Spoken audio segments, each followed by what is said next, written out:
कोलवा की पठार के पास बीते 12 अक्टूबर को मिले नर कंकाल की गुत्थी पुलिस ने सुलझा ली है। देहात थाना पुलिस ने सीसीटीवी कैमरे और मुखबिर तंत्र को सक्रिय करके मामले में आरोपी को पकड़ लिया है। पुलिस ने हत्या का खुलासा करते हुए यह बताया कि लूट की वारदात को अंजाम देने के लिए हत्या की गई थी। आरोपी जुए खेलने और शराब पीने का शौकीन है। पुलिस के मुताबिक हत्या और लूट के बाद मोटरसाइकिल आवरी की खदान के गड्ढे में और धारदार चाकू को घर पर छिपाकर रखा था। बीते 12 अक्टूबर को देहात थाना प्रभारी रवि प्रताप सिंह चौहान को सूचना प्राप्त हुई कि पिपरई रोड पर कोलवा की पठार के पास मेन रोड से लगे परमवीर सिंह शिवा के खेत की कटाई के दौरान एक नर कंकाल का सिर मिला है। सूचना की तस्दीक के लिए देहात थाना प्रभारी पुलिस फोर्स के साथ परमवीर सिंह के खेत पर पहुंचे और देखा कि एक नर कंकाल का शव खेत में पड़ा हुआ है। घटना स्थल पर आसपास शव के शरीर की तलाश की गई तो सड़क किनारे झाड़ियों के बीच गड्ढे में शव मिला, जिसका सिर धड़ से अलग था। पुलिस तस्दीक के बाद मृतक की पहचान लाल साहब कुशवाहा के रूप में हुई, जहां उनके परिजनों द्वारा बताया गया कि 10 अक्टूबर को लाल साहब अपनी मोटरसाइकिल से किश्त जमा करने और रिश्तेदार को उधार के रुपए लौटाने के लिए अशोकनगर गए थे, जो 2 दिनों तक वापस नहीं आए थे। क्योंकि रोड था, अभी अचानक से कोई वाहन आया तो ये वहां से भाग निकले। तो उस हाल में जितनी दूर गर्दन फेंक सकते थे उन्होंने गर्दन भी फेंकी, लेकिन अब क्योंकि वहाँ जानवर भी घूमते हैं तो उनका उद्देश्य ये था कि क्षत विक्षत हो जाएगा, पहचान में नहीं आएगा।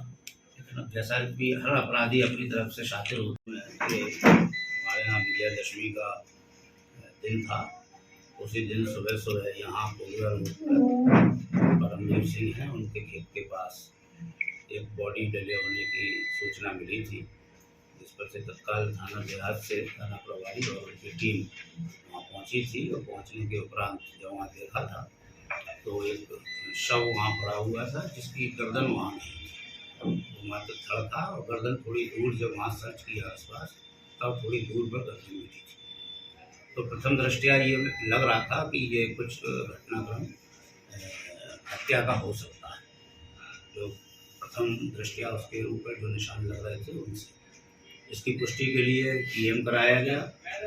पीएम कराने के बाद डॉक्टर ने इस बात की पुष्टि की कि हाँ, ये इसको शार्प कट है, गंभीर तेज धारदार हथियार से आई चोटें हैं। फिर चूंकि ये मृतक अज्ञात था, इसकी कोई जानकारी नहीं थी, फिर इसके आधार पर पतासाजी प्रयास शुरू किया गया। पुलिस अधीक्षक महोदय ने इस पर विशेष दिशा निर्देश दिए। उन दिशा निर्देशों का पालन हमारी टीमों ने किया और उसके पश्चात तो ये इसकी जानकारी लाल साहब कुशवाहा के नाम से हुई।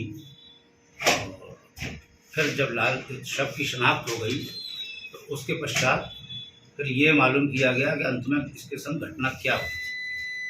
तो धीरे धीरे पता लगाते लगाते और अंत में एक व्यक्ति के ऊपर शक की सुई पहुंची, और लेकिन उसने भी काफ़ी दिन गुमराह किया। लेकिन पुलिस ने पीछे से जाके इन्वेस्टिगेशन को किया। इस इन्वेस्टिगेशन में सबसे बड़ी बात ये रही कि हमने आरोपी की जो बातें थी उन आरोपी की बातों को पीछे से हमने तस्दीक करना शुरू किया, और आखिरी समय तक जीरोइंग करते करते जब उसकी सारी बातें कुछ झूठी निकली तो फिर उससे उन बातों के आधार पर दोबारा पूछताछ की गई, तब उसने अपना जुर्म स्वीकार किया है। जुर्म स्वीकार करने के उपरांत आज इसको गिरफ्तार किया गया है और उससे जो लूटी गई मोटरसाइकिल है वो मोटरसाइकिल और हत्या में जो हथियार है हत्या करने का कारण क्या रहा? हत्या करने का कुछ पैसों का उसका लेन देन भी था, और उसको ऐसा लग रहा था कि इसके पास पैसा है, क्योंकि उसने कुछ ही दिन पहले, अब एक दो दिन, उसी दिन या अगले एक दिन पहले उसने अपना माल बेचा था, अपने खेती का माल बेचा था। तो इसको ये लग रहा था कि इसके पास पैसा है, और ये भी महसूस हो रहा था क्योंकि ये अपने घर में जाते हुए ये अपनी रिश्तेदार जो मुंगावली में रहती हैं वहाँ उनके यहाँ जा रहा था, तो इसको लगा कि इसके पास पैसा है। ये इसलिए लूट के उद्देश्य की क्या इस पहले से परिचित थी। ओम प्रकाश रघुवंशी की रिपोर्ट।